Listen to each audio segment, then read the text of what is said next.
আমাদের খুদে শিকারী আমার ছোট ভাই একটি ব্ল্যাক কাপ মাছ হিট করেছেন। দেখা যাক মাছটি নিয়ে খেলতেছে এই যে শিকারী। রিল্যাক্সে খেলো, রিল্যাক্সে, কোনো কথা নেই। ভাই একটু বাম পাশে যাও, কালকে একটু বাম পাশে যাও, বাসাইলি দিন কিন্তু। না না না, relax relax relax relax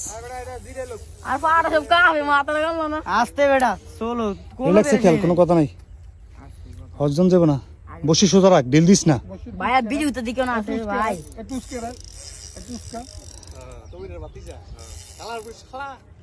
relax relax, দেই দেই ভাই, একটু সাইডে যাও, বামে যাও। রিল্যাক্স, না না না, হ্যালো হ্যালো।